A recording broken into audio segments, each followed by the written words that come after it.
Hello friends, welcome to Lakshmi word YouTube channel. Friends, ಇವತ್ತಿನ ರೆಸಿಪಿಲಿ ತುಂಬಾ ರುಚಿಯಾಗಿರೋಂಥ ಹೆಲ್ದಿ ಆಗಿರೋಂಥ ಊರುಗಳ ಕಡೆ ಹಾಗೆ ನೀವೆಲ್ಲ ಪದೇ ಪದೇ ಮಾಡ್ತಾ ಇರೋಂಥ ಮೊಳಕೆ ಕಾಳು ಸಾಂಬಾರು ಮಾಡ್ತಾಯಿದ್ದೀನಿ.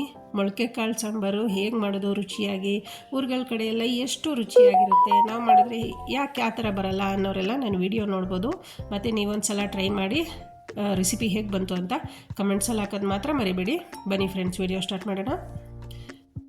ನಾನಿಲ್ಲಿ ಮೊದಲಿಗೆ ಫಸ್ಟು ಮಸಾಲೆ ರುಬ್ಕೊತಾ ಇದ್ದೀನಿ. ಜಾರ್ನಲ್ಲಿ ಒಂದು ಈರುಳ್ಳಿ, ಒಂದು ಚಿಕ್ಕದು ಬೆಳ್ಳುಳ್ಳಿ, ಹಾಗೆ 2 ಟೊಮೊಟೊ ಹಣ್ಣು ಹಾಕ್ಕೊತಾ ಇದ್ದೀನಿ.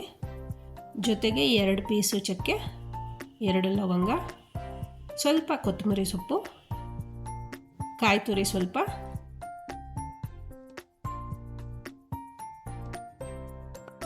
ಎರಡು ಸ್ಪೂನಷ್ಟು ಸಾಂಬಾರು ಪುಡಿ.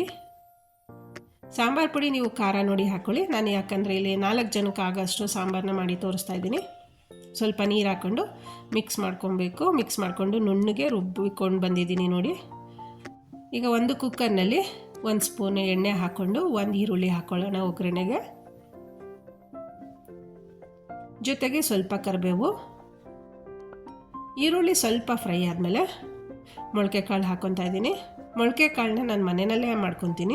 ಒಂದಿನ ಫುಲ್ಲು ನೆನೆಸಿಟ್ಬಿಟ್ಟು 2 ದಿನ ಅದನ್ನು ಬಟ್ಟೆನಲ್ಲಿ ಮೊಳಕೆ ಕಟ್ಬಿಟ್ಟು ಇಟ್ಟರೆ ಮೊಳಕೆ ಕಾಳಂತೂ ನೋಡಿ ನಾನು ಮನೆಯಲ್ಲೇ ರೆಡಿ ಮಾಡ್ಕೊಂಡಿರೋದು. ಎಷ್ಟು ಚೆನ್ನಾಗಿ ಬರುತ್ತೆ ಅಂದರೆ ಅಷ್ಟೇ ನೀಟಾಗಿ ಬರುತ್ತೆ ಮೊಳಕೆ ಕಾಳಂತೂ. ಮೊಳಕೆ ಕಾಳು ಸಾಂಬಾರಿಗೆ ಬದನೆಕಾಯಿ ಮತ್ತು ಆಲೂಗಡ್ಡೆ ಅಂತೂ ತುಂಬಾ ಸರಿ ಹೊಂದುವಂಥ ಕಾಂಬಿನೇಷನು.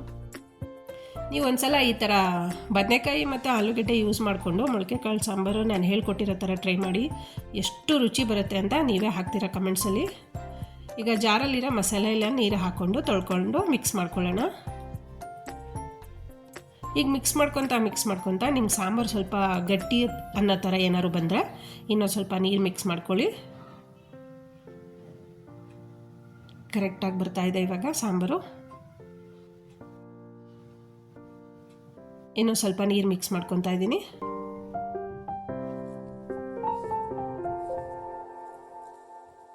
ಈಗ ಮಿಕ್ಸ್ ಮಾಡ್ಕೊಂಡಾದ್ಮೇಲೆ ರುಚಿಗೆ ತಕ್ಕಷ್ಟು ಉಪ್ಪು ಹಾಕ್ಕೊಳ್ಳೋಣ.